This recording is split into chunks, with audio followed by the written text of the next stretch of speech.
Ingat nggak gempa besar yang terjadi di Jepang tahun 2011? Nah, film Suzume bercerita tentang bencana itu. Kalau teman-teman masih ragu buat nonton atau udah nonton dan pengen tahu penjelasan filmnya, tonton video ini sampai habis ya. Jadi Suzume adalah film terbaru dari Makoto Shinkai. Makoto Shinkai adalah filmmaker terkenal asal Jepang yang juga menjadi filmmaker favoritku. Siapa nih yang juga suka Makoto Shinkai? Absen di komen ya. Nah, beberapa film terkenal dari Makoto Shinkai diantaranya adalah Kimi no Na wa atau Your Name, Tenkinoko atau Weathering with You, Koto no Hano ni wa atau The Garden of Words, dan Byosoku go Centimeteru atau 5 cm per second. Di Jepang, film Suzume atau Suzume no Tojimari tayang di bulan November tahun 2022. Tapi bulan Maret kemarin, Suzume sudah tayang secara internasional dan bisa kita tonton. Jadi Suzume bercerita tentang Suzume, seorang gadis yang bertemu dengan Sota. Sota menanyakan reruntuhan di dekat daerah situ dan Suzume menunjukkan arahnya. Tapi setelah mereka berpisah, Suzume merasa bahwa dia pernah bertemu Sota sebelumnya dan akhirnya memutuskan untuk mengejar Sota ke reruntuhan tersebut. Dia nggak ketemu dengan Sota, tetapi malah menemukan sebuah pintu. Ketika dia membuka pintu itu, terlihat dunia lain di baliknya. Setelah menyaksikan segala keanehan di reruntuhan itu, Suzume memutuskan untuk melanjutkan perjalanannya ke sekolah. Waktu istirahat, tiba-tiba ada gempa. Suzume melihat ada asap besar yang muncul dari daerah reruntuhan yang dia datangi. Jadi dia memutuskan untuk kembali ke reruntuhan tersebut.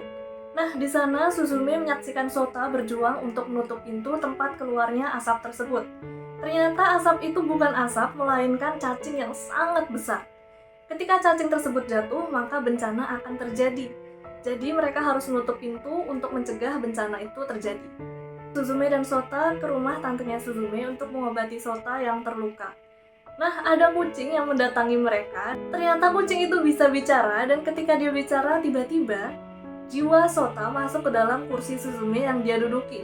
Mereka kejar-kejaran dan akhirnya dimulailah perjalanan mereka mengunjungi tempat-tempat terbengkalai di Jepang untuk menutup pintu dan mencegah bencana terjadi. Jadi itu dia kurang lebih gambaran dari film Suzume atau Suzume no Tojimari. Buat tahu cerita lengkapnya, teman-teman bisa nonton filmnya ya. Nah, film ini itu bergenre fantasy adventure dan ini bisa ditonton oleh semua umur. Film Suzume atau Suzume no Tojimari ini agak berbeda dengan film-film Makoto Shinkai sebelumnya. Nah, sebagian besar film Makoto Shinkai itu bergenre romance. Contohnya Kimi no Na wa atau Your Name, Tenkinoko atau Weathering with You, Koto no Hano ni wa atau The Garden of Words, Byosoku go Centimeteru atau 5 cm per second, Kumo no Muko Yakusoku no Basho atau The Place Promised in Our Early Days, dan Hoshi no Koe atau Voices of a Distant Star. Nah, film-film tersebut bergenre romance, lebih spesifiknya lagi romance yang challenging. Ini khasnya dari Makoto Shinkai, yaitu membuat cerita romance yang challenging karena terpisah oleh sesuatu. Contohnya jarak, waktu, usia, bahkan kekuatan supernatural. Di film Suzume, romance ini bukan menjadi fokus, melainkan pelengkap aja. Nah, fokusnya itu adalah adventure-nya. Jadi Suzume melakukan perjalanan ke berbagai tempat di Jepang, dan selama perjalanan itu dia juga berproses untuk menerima dan bangkit dari rasa kehilangan orang terdekat. Nah, menurutku film ini itu lebih mirip dengan film Makoto Shinkai yang berjudul Children Who Chase Lost Voices atau Hoshio ou Kodomo. Nah, kedua film ini itu sama-sama bercerita tentang karakter utama yang melakukan perjalanan, dan selama perjalanan tersebut mereka juga berproses untuk menerima dan bangkit dari rasa kehilangan. Nah, walaupun film Suzume ini agak berbeda dengan film-film Makoto Shinkai sebelumnya, film ini tetap menunjukkan kekhasan dari film Makoto Shinkai, yaitu visualnya yang indah banget dan memanjakan mata. Di menit pertama, kita langsung disuguhkan dengan langit penuh bintang. Kalau udah nonton film Kimi no Na wa atau Your Name, scene pertama ini bakal mengingatkan kita dengan film tersebut. Selain itu, di film Suzume ini mengunjungi berbagai tempat di Jepang. Jadi kita bisa melihat pemandangan-pemandangan dari berbagai kota yang dikunjungi oleh Suzume. Selain visualnya, satu lagi kekhasan dari film Makoto Shinkai adalah musiknya. Nah, film Suzume ini musiknya dikerjakan oleh Red Wimps, sama seperti dua film terakhir Makoto Shinkai, yaitu Kimi no Na wa atau Your Name dan juga Tenkinoko atau Weathering with You. Nah, musik-musik ini itu pas banget dengan adegan-adegan yang ada di film Suzume. Nah, ketika penonton melihat sebuah scene, emosi yang muncul dari melihat scene itu menjadi lebih kuat karena musiknya yang sangat mendukung. Selain musiknya yang mendukung adegan-adegan dari film Suzume, lagu-lagunya juga Suzume banget. Yang pertama ada Suzume yang memiliki kesan mistis dan magis.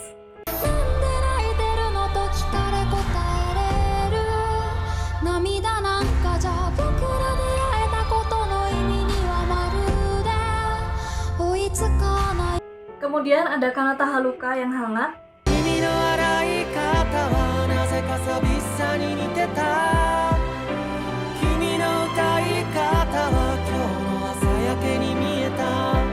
Ada Suzume no Namida yang terasa memeluk.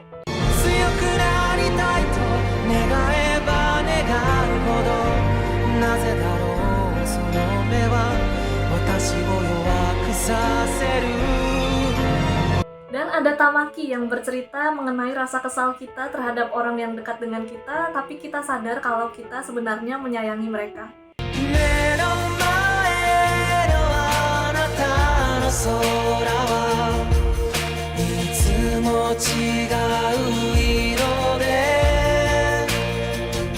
Nah, selain lagu-lagu yang memang dibuat untuk film Suzume, di film ini juga ada lagu-lagu Jepang lawas yang diputar selama perjalanan ke kampung halaman Suzume. Jadi film Suzume ini juga bisa membuat teman-teman yang mendengarkan lagu Jepang lawas bernostalgia. Nah, itu dia review aku buat film Suzume.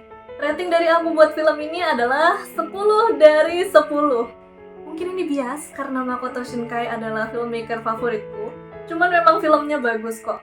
Ceritanya menyentuh, terus visualnya juga indah banget, musiknya ngena banget, dan pesannya sampai ke penonton. Jadi memang layak dikasih rating 10 dari 10. Nah, itu review dari aku. Kalau teman-teman yang udah nonton, menurut kalian gimana nih? Kasih pendapat kalian di komen ya. Kita racunin yang belum nonton biar mau nonton Suzume. Ngomongin Suzume, Suzume ini ada novelnya loh. Jadi novel Suzume no Tojimari terbit di Jepang bulan Agustus 2022, beberapa bulan sebelum filmnya tayang di bulan November. Oh, jadi Suzume itu adaptasi dari novel ya? Kebalik, jadi Makoto Shinkai itu adalah seorang filmmaker. Kemudian beberapa tahun belakangan, beliau menuliskan film-filmnya menjadi sebuah novel. Jadi filmnya ada dulu, baru terus ditulis menjadi novel. Sejak Kimi no Na wa atau Your Name yang tayang di tahun 2016, tanggal rilis novel dan film Makoto Shinkai dibalik. Jadi novelnya yang dikeluarin lebih dulu, baru filmnya. Jadi untuk Kimi no Na wa, novelnya terbit sebulan sebelum filmnya. Tenkinoko atau Weathering with You, novelnya terbit sehari sebelum filmnya. Dan Suzume no Tojimari, novelnya terbit beberapa bulan sebelum filmnya. Nah, menurutku sebenarnya novel dan film ini digarap secara bersamaan. Cuman Makoto Shinkai memutuskan untuk merilis novelnya lebih dulu untuk mempromosikan filmnya. Nah, kalau teman-teman mau baca novel-novelnya Makoto Shinkai, klik link di description box buat dapetin bukunya. Ada bahasa Jepang dan bahasa Inggris. Buat yang Suzume baru ada bahasa Jepangnya, bahasa Inggrisnya akan terbit di 18 Juli 2023. Jadi kita tunggu bareng-bareng ya terjemahan Inggrisnya terbit. Nggak hanya novel, karya-karya Makoto Shinkai juga diadaptasi menjadi manga. Cuman bedanya dengan novel adalah kalau novel Makoto Shinkai tulis sendiri, kalau manga dikerjakan oleh mangaka lain. Jadi art style untuk tiap manga itu berbeda-beda. Nah, sama kayak novel, teman-teman bisa klik link di description box buat dapetin manganya. Suzume no Tojimari juga udah ada manganya, volume 1 terbit di bulan Maret kemarin. Cuman bahasa Jepang aja, bahasa Inggrisnya belum ada kabar terjemahannya. Jadi kita tunggu bareng-bareng ya. Nah, kalau teman-teman mengagumi art Makoto Shinkai atau ingin mengetahui lebih dalam proses pembuatan film Makoto Shinkai, aku saranin teman-teman buat dapetin artbook dan juga visual guide-nya. Nah, di artbook isinya adalah ilustrasi-ilustrasi yang memanjakan mata dari Makoto Shinkai. Kalau yang visual guide isinya adalah desain untuk karakter dan juga background dari film-film Makoto Shinkai. Semuanya bisa teman-teman dapetin lewat link di description box. Nah, sekarang kita bakal bahas lebih dalam tentang Suzume dan ini akan bersifat spoiler. Jadi buat teman-teman yang nggak mau kena spoiler, tontonnya sampai di sini aja ya. Nah, Suzume no Tojimari ini kan bercerita tentang gempa bumi. Tapi kenapa sih kali ini Makoto Shinkai memutuskan untuk memilih gempa bumi untuk dimasukkan ke dalam filmnya? Nah, jadi ternyata Makoto Shinkai itu terinspirasi oleh gempa bumi dan tsunami yang terjadi di Jepang tahun 2011. Jadi sejak saat itu Makoto Shinkai memutuskan untuk memasukkan bencana alam ke dalam filmnya. Ini udah dimulai dari film Kimi no Na wa atau Your Name tentang meteorit yang menghantam sebuah desa. Kemudian dilakukan kembali di film Tenkinoko atau Weathering with You tentang cuaca ekstrim. Dan sekarang Suzume no Tojimari yang paling kelihatan hubungannya dengan gempa tahun 2011. Nah, Makoto Shinkai menganggap kalau film itu bukan hanya sekedar hiburan, tapi juga cermin mengenai kondisi dan apa yang terjadi di negara dan era di mana film itu dibuat. Nah, Makoto Shinkai ingin menunjukkan kondisi Jepang saat ini melalui filmnya. Makoto Shinkai juga ingin mengajak penonton untuk bertualang di Jepang. Akhirnya jadilah Suzume, film mengenai Suzume yang berpetualang mengunjungi kota-kota di Jepang. Jadi sesuai dengan tujuannya, gempa bumi ini juga masuk akal untuk dimasukkan ke dalam film Suzume karena seperti yang kita tahu, Jepang adalah negara yang rawan gempa. Jadi untuk penonton-penonton di Jepang, film ini menjadi semakin relatable karena sesuai dengan kondisi yang mereka alami. Oke, ini adalah film adventure di mana Suzume mengunjungi berbagai tempat di Jepang. Tapi kenapa sih yang dikunjungi adalah bangunan-bangunan terbengkalai? Nah, jadi sesuai dengan tujuan Makoto Shinkai yaitu menunjukkan kondisi Jepang saat ini, dipilihlah bangunan-bangunan terbengkalai. Seperti yang kita tahu, Jepang memiliki isu depopulasi di mana populasinya terus-menerus menurun. Karena populasinya terus-menerus menurun, bangunannya menjadi semakin banyak yang terbengkalai karena tidak ada yang tinggal di situ.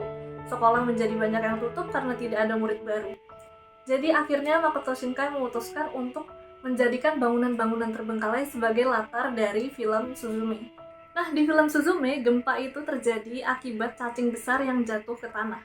Penasaran nggak sih kenapa makhluk yang dipilih untuk menyebabkan gempa itu adalah cacing? Kenapa bukan yang lain? Jadi di mitologi Jepang, ada sebuah lele raksasa yang hidup di bawah tanah, dan ketika dia marah, dia mengakibatkan gempa. Nah, seorang dewa bernama Take Mikazuchi bertugas untuk menancapkan batu ke lele tersebut untuk mencegah gempa terjadi. Mirip kan dengan apa yang terjadi di film Suzume? Nah, mitologi ini menjadi inspirasi untuk film Suzume. Tapi kenapa makhluknya bukan lele? Kenapa diganti menjadi cacing? Selain dari mitologi Jepang, ini juga terinspirasi dari karya Haruki Murakami yang berjudul After the Quake. Jadi di dalam buku After the Quake ada cerita yang berjudul Super Frog Saves Tokyo. Nah, di dalam cerita Super Frog Saves Tokyo itu ada cacing raksasa yang bergerak di bawah tanah dan menimbulkan gempa bumi ketika dia marah. Nah, cacing adalah makhluk yang hidup di tanah. Dia juga yang membuat tanah. Jadi cacing itu udah kayak tanah itu sendiri. Selain itu, kalau dibuat makhluk atau monster yang memiliki akal dan emosi untuk menciptakan gempa, itu nggak akan masuk akal. Nah, setelah mendapat inspirasi dari mitologi Jepang dan karya Haruki Murakami, dan juga karena cacing itu adalah makhluk yang dekat dengan tanah, dipilihlah cacing sebagai makhluk yang menyebabkan gempa bumi di film Suzume. Cacing ini juga dibuat tanpa wajah dan keluar dengan sendirinya dari pintu-pintu yang ada di reruntuhan, bukan karena dia marah. Jadi ini lebih dekat dengan realita di mana bencana alam itu terjadi dengan sendirinya, tidak bisa diprediksi dan bukan karena sesuatu marah. Sekarang kita ngomongin karakternya. Kenapa sih Sota menjadi kursi? Kenapa kursi bukan barang yang lain? Nah, ada 3 alasannya. Yang pertama itu, ini terinspirasi dari pengalaman Makoto Shinkai sendiri. Jadi waktu kecil, ayah dari Makoto Shinkai membuatkan kursi kecil untuk Makoto kecil. Sama seperti ibu Suzume yang membuatkan kursi untuk Suzume kecil. Alasan yang kedua adalah karena Suzume ini punya topik yang berat, yaitu tentang bangkit dari trauma akibat bencana alam, juga proses untuk menerima dan juga bangkit dari rasa kehilangan, makanya dikasih karakter yang lucu supaya film ini menjadi lebih ringan dan lebih mudah dicerna. Coba bayangin kalau karakternya Suzume aja, nggak ada partner perjalanan yang lucu, nggak ada kursi yang bisa jalan, nggak ada kucing yang bisa ngomong. Filmnya jadi kerasa lebih berat dan agak kurang cocok ditonton buat anak-anak. Jadi karakter-karakter ini ditambah sebagai partner perjalanan Suzume supaya film ini menjadi lebih mudah dicerna dan lebih mudah dinikmati oleh semua umur. Alasan yang terakhir dan juga ini yang paling mendalam adalah yaitu karena Suzume no Tojimari diproduksi selama pandemi COVID-19. Nah, selama pandemi ada lockdown dan berbagai aturan yang membatasi pergerakan kita di luar rumah. Nah, karena kita tidak bisa keluar rumah dengan leluasa karena adanya batasan dan juga virus, semuanya kita lakukan di rumah, mulai dari kerja, sekolah, mendapatkan hiburan, berinteraksi dengan teman, bahkan ibadah, semuanya kita lakukan di rumah. Kita jadi erat kaitannya dengan kursi karena banyak dari kegiatan kita dilakukan dengan duduk di rumah, nggak bisa keluar rumah. Nah, jadi kursi ini dipilih sebagai item yang disorot di dalam film Suzume. Selain itu, kita juga bisa memahami perasaan Sota yang jiwanya terjebak ke dalam kursi.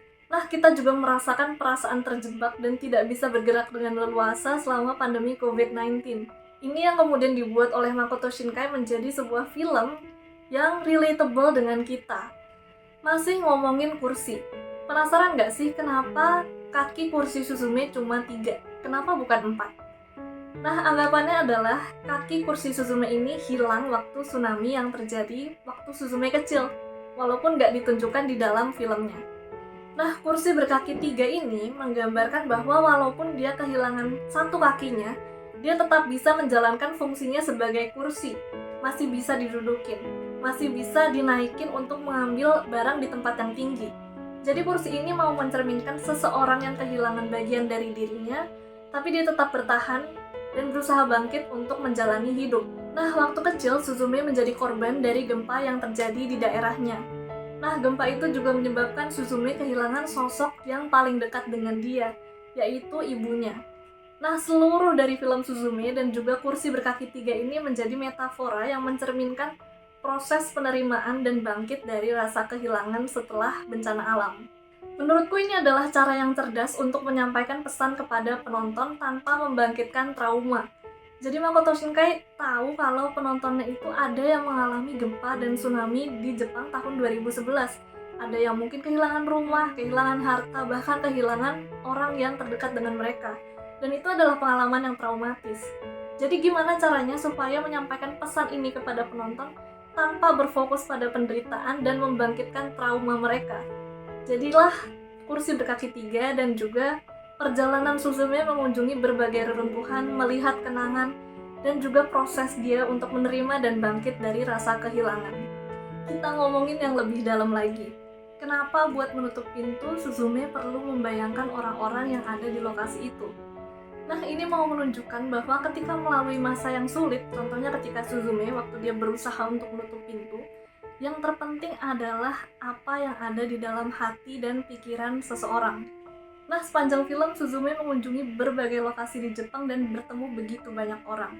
Dia mendapatkan bantuan dengan orang-orang yang berinteraksi dengan dia, mulai dari makanan, pakaian, tumpangan, bahkan sampai tempat untuk bermalam.